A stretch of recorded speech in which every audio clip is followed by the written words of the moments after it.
Isang mapagpalang gabi po sa lahat, sa atin po ng mga kapatid at sa lahat po ng mga patuloy na tumatangkilik, nanonood para po sa daily devotions ng Church of the Living Faith. So patuloy po tayo sa atin pong ika-37 yugto ng atin pong pagbabahagi ng salita ng Panginoon, gayon din po sa ating pananalangin. At patuloy po tayo sa ating tema. Ang ating pong tema ay walang iba kung hindi yung my most unforgettable answered prayer na naranasan sa buhay natin. Ano po? Kaya tayo po muna ay manalangin. Father God, in the name of our Lord Jesus Christ, hayaan mo Panginoon na ang amin pong pagbabahagi ng iyong mga salita at kung paano tinugon ang aming pangapanalangin, ang mga desire ng heart namin, patuloy po na makapaghatid ito ng encouragement sa bawat isa na tunay, Panginoon, na sa lahat ng mga nananalig at sumasampalataya sa iyo ay isa lamang pong patunay na kayo po ay buhay sapagkat patuloy kayong kumikilos sa kanya-kanya naming mga buhay. Kaya po lahat ng mga nagsalita ay may mga patutuo. Ganon din po ako na inyong lingkod na masasabi ko, Panginoon, na napakabuti mong Diyos at sa lahat po ng panahon ay hindi ka bumibigo sa lumalapit po sa iyo. Maraming salamat sa gabing ito. Pagpalain niyo po ang mga kapatiran, ganun din po sa kanya-kanya tahanan na tumatangkilik ng online, O God, na sharing, Panginoon, about your word. Ito po ang aming dalangin, Ama, sa pangalan ng Panginoong Jesus. Amen. Kapag atin pong pinag-uusapan yung patungkol yung my most answered prayer, marami po eh. So, na iba naman po ay naibahagi ko na yan po sa mga ilan pong mga nakaraan pang mga yugto na kung paano kumilos ang Panginoon. Pag sinabi kasing most, marami. Kasi ganun naman talaga kapag ka ang ating panalangin ay tinugon ng Panginoon. Wala pong tulak kabigin. Kaya masasabi natin na lahat ng iyon ay pinakapangunahin sa lahat. Nangingibabaw ang kagalakan sa ating mga puso sapagkat ang Panginoon ay tunay na kumikilos sa ating mga buhay. Ngayon, ang akin pong ibahagi is about po dito po sa mga nakaraang buwan, mga panahon na tinugon po ako ng Panginoon sa akin pong mga prayer. Bilang lingkod po ng Panginoon, kasama na po yan sa heart natin yung makapagbahagi ng salita ng Panginoon. Sa kabila po ng lahat na nagiging active tayo sa gawain sa church at kilala nyo po naman ang inyo pong lingkod na hindi naman po tumitigil sa biyaya ng Panginoon sa paglilingkod sa Panginoon. Pero sa kabilang banda po ng lahat ng iyon, ako po ay meron pong longing na hinihingi ko sa Panginoon na nasa tingin ko kapag ito ay nagawa ko ay masasabi ko na nagampanan ko yung calling ni Lord sa buhay ko, na naniniwala ako na ang pagkakatawag sa akin ng Panginoon ay walang iba kung hindi yung pagbahagi ng kanyang mga salita. Now, dumating po ako sa punto na hindi po ako nasasatisfy, bagamat masaya po ako na regular na dumadalo sa church, regular na nagsasalita sa pulpito to encourage sa mga kapatiran, mga kababaihan at sa mga Sunday services natin. Pero sa mga tinatakbo po ng mga panahon na paulit-ulit na lang every Sunday, punta sa church, mag-share, uuwi, magvi-visitation. So, wala naman pong masama doon. Pero, meron po akong hinahanap pa rin sa sarili ko na gusto ko na gawin ko ito. ano po iyon, yung mag-put up po ng gawain sa labas. Dahil kasi po, nung ako po ay nakakilala sa Panginoon, na-train po kami sa naunang church na amin pong dinaluhan na sumasama po ako sa mga mission field, sa mga provinces, ganyan. So sa madalit salita, nagagawa ko lang po 'yon kasi unang-una may kasama ako, merong nagme-mentor sa amin, may nagga-guide. Pero yung gumawa ka ng magkaroon ka ng sariling initiative para maghanap ng gawain para makabahagi ng salita ng Panginoon, ay hindi ko pa yun nagagawa sa akin pong buhay. So dumating po yung panahon na ako po mismo ay nahahamon. Siyempre po, dahil yun po ay mga panawagan din sa atin pong iglesia, no, ng atin pong senior pastor, yung challenge na go. Challenge na wag ka lang masiyahan doon sa comfort zone mo na hanggang sa loob ka lang ng church. Kasi ang pinakadakilang utos ng Panginoon ay walang iba kundi go and preach the gospel. At na-challenge po ako sapagkat sabi nga no, ang isang iglesia daw po na hindi humahayo para dalhin ang salita ng Panginoon ay isang iglesia na sa katagalan ay mananamlay, sa katagalan ay mawawala. Kaya ayoko pong mangyari yon, no? Bilang bahagi, parte at nagmamahal sa Church of the Living Faith, ay ang akin pong panalangin na yung pundasyon ng CLF ay lalo pong lumaganap, lalo pong yumabong, lalo pong mamunga, at hindi po ito mangyayari kapag hindi po kikilos. At siguro sabihin na po natin na ang accountability ay siguro po mas kumbaga mas mabigat para sa akin kasi ako nga po yung associate pastor ng Church of the Living Faith. Kaya po ang gusto ko, ang desire ko na mapangunahan ang iglesia, mabigyan ng tawag dito, yung inspirasyon na ako mismo ay nakikita sa akin. Kaya yun po yung naging desire po ng puso ko, naging panalangin ko po na, Lord, papaano hindi ko alam. Ano ang una kong hakbang? Kasi ang hirap mag-initiate, mahirap magsimula. Maganda yung mas maganda yung merong namumuno, isusunod ka na lang, uutusan ka na lang, di ba pa? Di po ba? Pero yung ikaw yung mag-initiate, parang ang hirap. Parang okay na ako doon sa visitation na lang. Tapos pag-follow up na lang. Pero deep in my heart, may kulang eh. Kaya yun po ang hiniling ko sa Panginoon na sabi ko nga, Lord, naniniwala ako na ang purpose ng buhay ko ay mag-share ng iyong mga salita na huwag masayang itong pinagkatiwala mong narinig ko.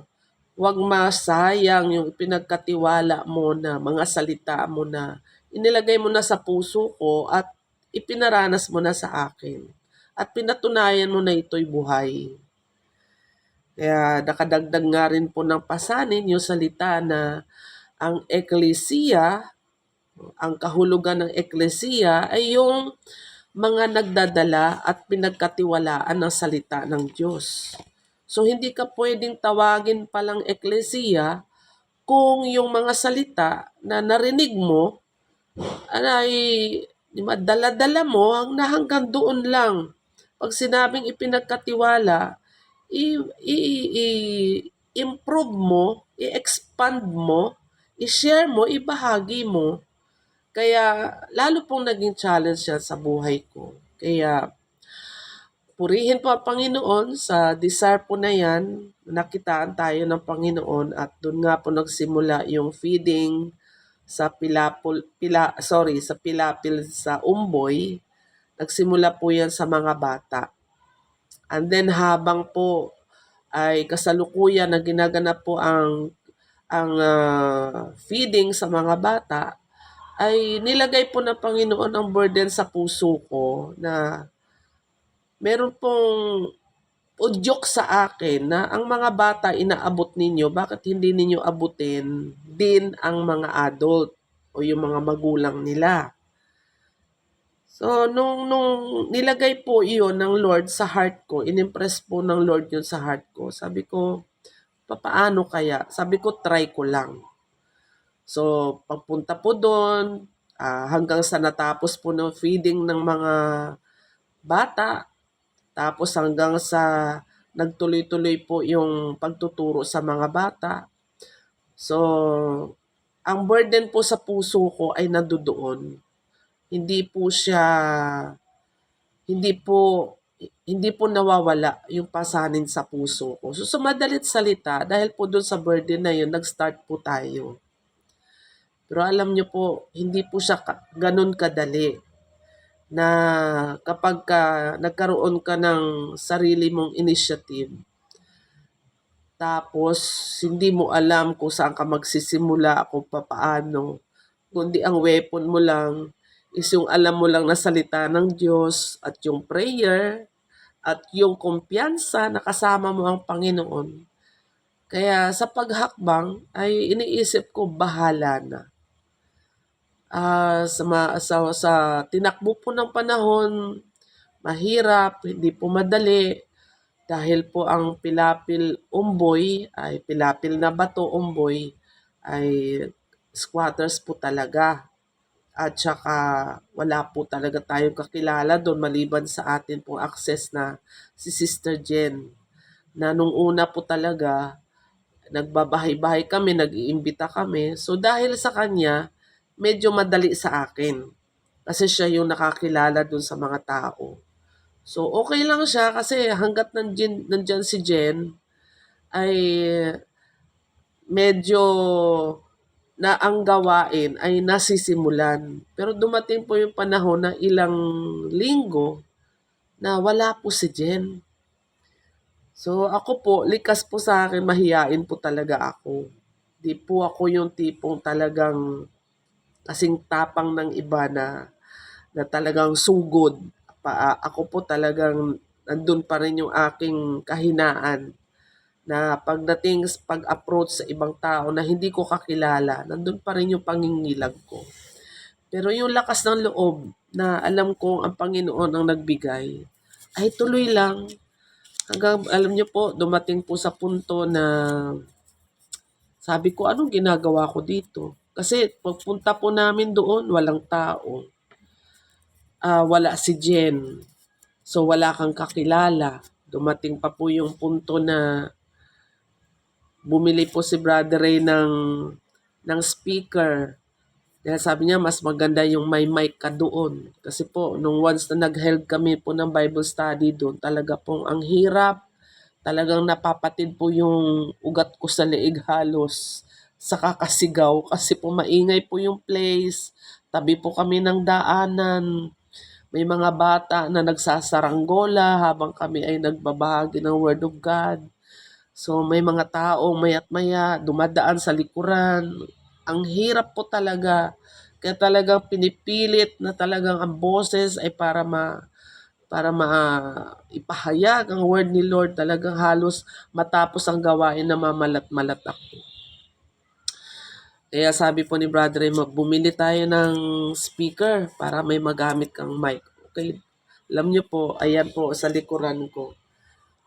Yan po yung speaker. So mataas po yan. Yan po ay pasan-pasan ni Brother Ray pag pumupunta po kami doon. Ay, ilang beses po na kahit pasan-pasan niya yung speaker, wala pong Bible study. Minsan dalawa, minsan isa lang. So hindi ko rin po nagagamit kasi nga po walang dumadalo. Kaya Tumakbo po yun ng ilang linggo, buwan. Alam niyo po, sabi ko, Lord, ito bang inimpress mo sa puso ko? Talaga bang ikaw to? O baka ako lang, sabi doon sa schooling namin, o sigurado ba kayo na sa ginagawa ninyo? O kaya nyo lang ginagawa kasi ang alam nyo, yan ang mabuti. 'Di ba? Yan ang gusto ni Lord. Pero yung totoo, hindi ka naman talaga nilalagay dyan. Kaya pag hindi ka nilalagay dyan, kahit anong gawin mo, hindi ka mamumunga. Kaya nandun ka sa, alam mo yon, yung inahasik ng kaaway na magda-doubt ka. Lord, ikaw ba talaga? Ako ba talaga ay, ikaw ba talaga nag-impress sa heart ko sa prayer? Pero Lord, naniniwala ako na mahal mo mga tao rito. So sa madalit salita, ganun po tumakbo. Alam niyo po, hanggang sa nasimulan po ang gawain, parami ng parami po sila. Tapos ang problema naman po namin ay lugar. Kasi nga po, meron po nag-offer, yung ating po kasama doon, Pastora, pwede po sa amin. Ang problema po, tabi po ng imbakan ng basura. Tsaka po yung daanan, tambak lang po ng mga plywood na kabulok-bulok. Kaya talaga pong hindi malamang paano gawa ng pundasyon, na magulo, na talagang walang kaayusan. Kaya ang pinanalangin naman po, Lord, sana magkaroon kami ng lugar saan kami lulugar kasi po yung amin po pinagdadausan, winawalisan dahil po nandun po yung mga pupo ng aso. So may mga times talaga po na pagdating mo doon, magwawalisin mo pa kasi nandun sa paligid, wala talagang malinis na manghihiram ka ng upuan sa kapitbahay para lang may maupuan. Tapos habang nakaupo ka, may pupo ng aso dun sa tinatapakan mo. Hindi po talaga siya komportable. Kaya po talagang ang prayer, Lord, kung talagang kalooban mo na ang gawain, magpatuloy dito. Lord, i-provide mo po ang place kung saan kami. Alam niyo po, then dumating po ang time na sila rin po nagkaroon ng pasanin.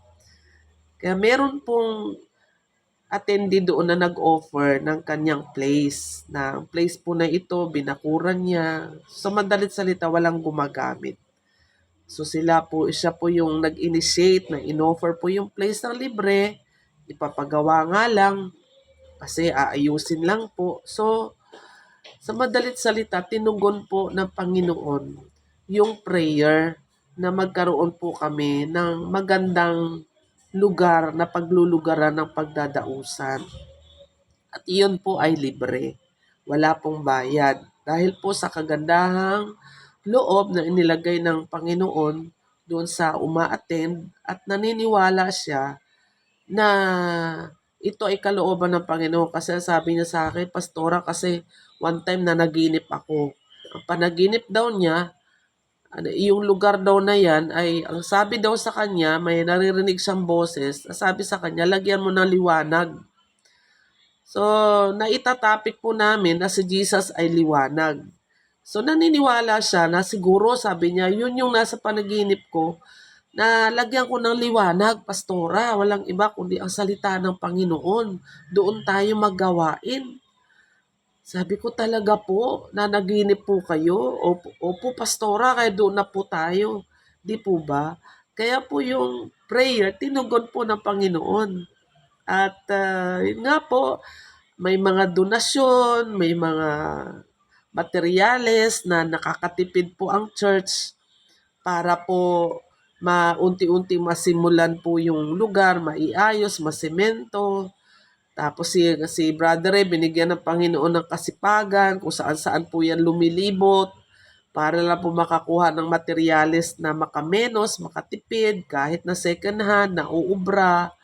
Talaga pong, yung, alam mo yung kasuporta, yung puso ng asawa ko na walang karekla-reklamo kahit na pagod na. Basta pagdating doon sa pilapil sa Umboy ay all out ang kanyang suporta. Tapos provide po ng Panginoon sa tulong ng mga kapatiran, kalalakihan, kabataan na nakasama natin doon. Mga ilang mga manggagawa na at yung din po yung mga dumadalo sa umboy, tumutulong po sila, kusa, volunteer, hanggang po yung lugar na yun ay magkaroon po ng kaayusan. Bagamat hindi pa po siya totally maayos kasi nga po dahil nga yun pong aking pong kasama ay madalas pong busy, nagkakasakit. So, pero sa madalit salita po, nandun na po ang mga materyales, naka-ready na siya at gagawin na lang po. So, ang masasabi ko na napakabuti ng Panginoon. Isa pa nga pong patotoo doon ay sabi na ang para hindi na po kami manghiram ng upuan ay ginawa po ni Brother Ray, ah, gumawa siya ng upuan pero wala pong sahig. So, ang plano ay bibili ng kawayan para yun ang gawing sapin. Ngayon, one time po ay nagkaroon po ng gawain sa burol doon mismo sa lugar na yun dahil yung kapatid po ng attended, ang asawa po ng attended doon ay pumanaw na po sa Lord. Nung may dala po kami ng sasakyan, doon po kami nagpa-park sa imbakan po ng basurahan. Akalain niyo po ba naman na yung pag-park po namin ng sasakyan doon ay meron pong akalalagay lang na yung kabinet, yung takip ng kabinet na katatanggal lang, na laminated pa. Hindi po siya marumi, malinis. Siguro po may kaya yung nagpalit ng kanyang kabinet. Kaya po dinala po doon, tinambak doon, sabi namin, sino po may-ari, bakit nasa basurahan? So meron po doon na nakita namin na nandun nakaupo, sabi nila wala pong may-ari niyan, itinapon lang po yan dyan. Kaya kami po ni Brother Ray, hala sayang yan, at 3/4 ang kapal. At saka sabi ni Brother Ray, sweetheart, tingnan mo, oh, sakto doon sa ginawa kong upuan, sukat na sukat. Tara, hakot mo kami dalawa, kinarga namin agad sa sasakyan. Kaya habang binubuhat po namin, tawanan po kami ng tawanan. Alam niyo pa kung bakit? Yung po bang joy, yung kagalakan na, hala, paano nangyari na, alam mo yung kung titingnan mo na sa basura, pangit. Kung titingnan mo, bakit sa basura, pwede naman bumili. Kasi po yung lugar po na yun ay rights lang naman po yun. So, di po tayo pwede magpatayo doon ng lahat bago na talagang sementado or what. Kasi po anytime, baka pwede po tayong paalisin. Pero yun po, yung pong tabla na yun malinis, puti pa nga po, nakalaminated pa. At saktong-sakto po talaga dun sa mahaba, yung haba ng upuan na almost, kung di ako nagkakamali, ang haba po kasi ng upuan na ginawa doon ay 2 metro ang haba. At yung kanya pong lapad ay almost lagpas po ng isang ruler. So, yung 2 po yung ginawa. So, 2 po yung tatakpan. So, nakakatuwa, maliit na bagay kung tutuusin. Kasi madali namang bilhin kasi mura lang.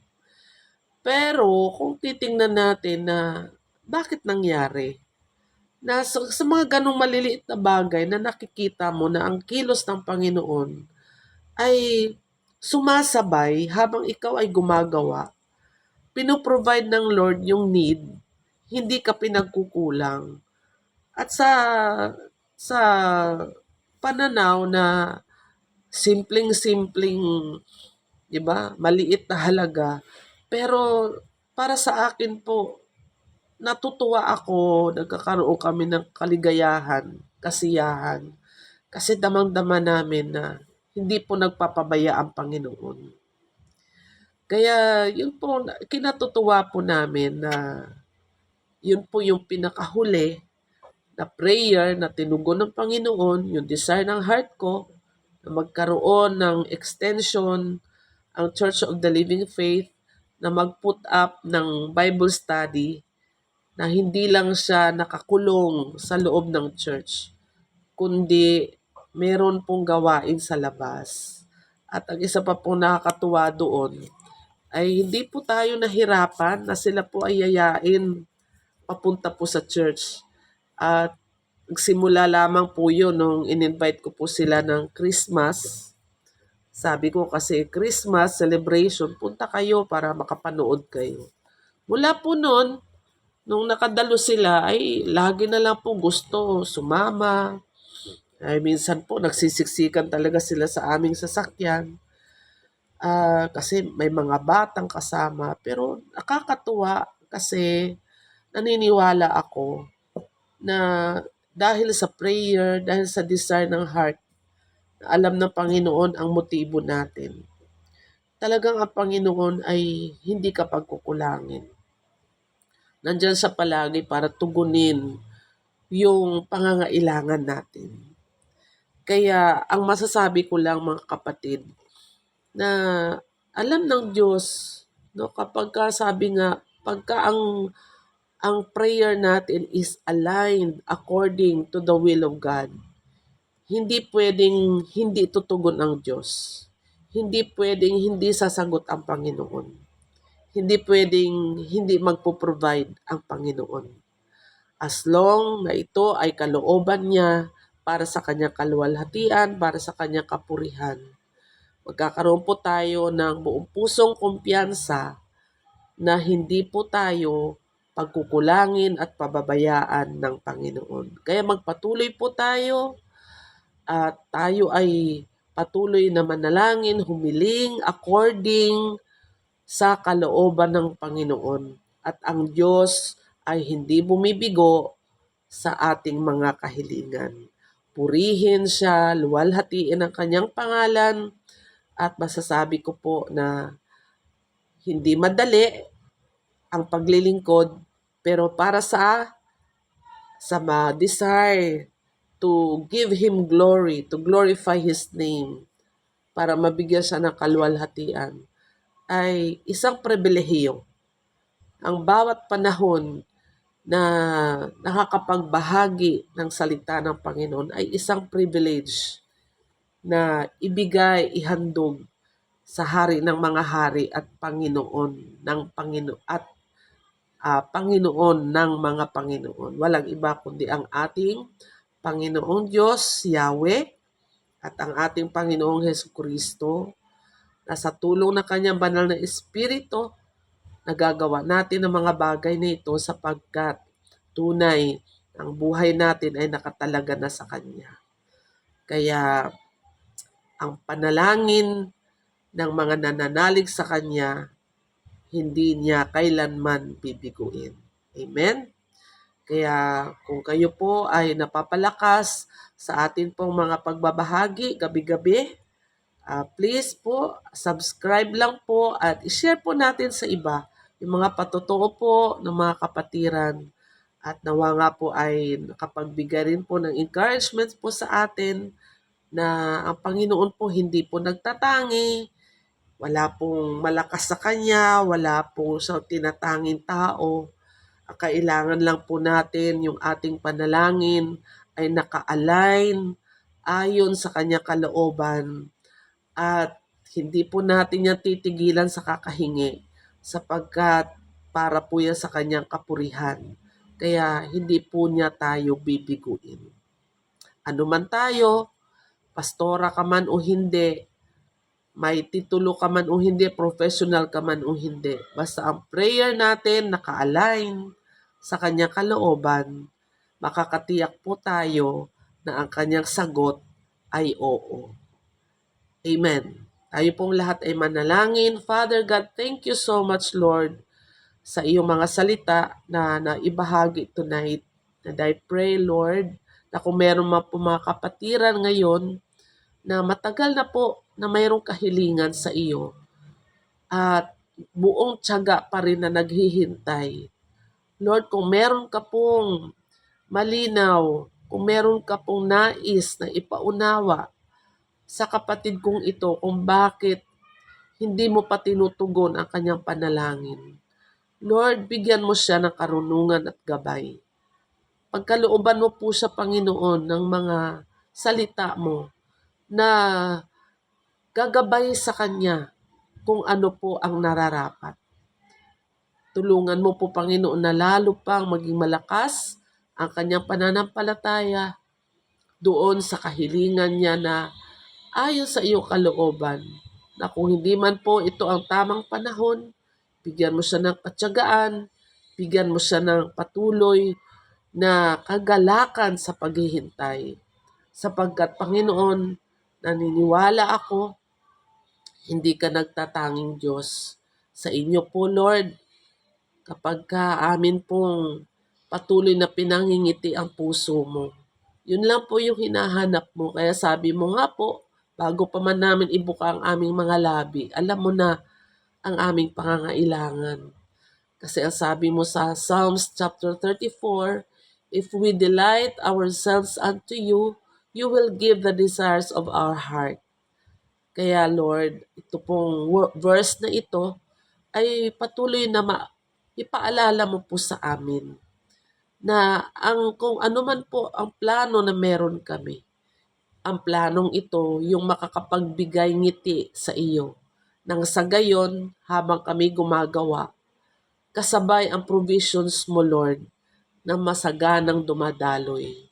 Maraming salamat at continue to bless Church of the Living Faith, ang mga kapatiran na patuloy na sumusubaybay, nakikinig, at patuloy, Panginoon, na nagbabahagi ng mga salita mo gabi-gabi na ganun din, Panginoon, ang kanila pong mga kahilingan sa personal man, ministry man, at sa mga iba pang mga yugto, lalo na po din, Lord, ang aming kahilingan po para sa bansang Pilipinas namin, Panginoon, sa bansang ito na pinagkaloob mo po sa amin.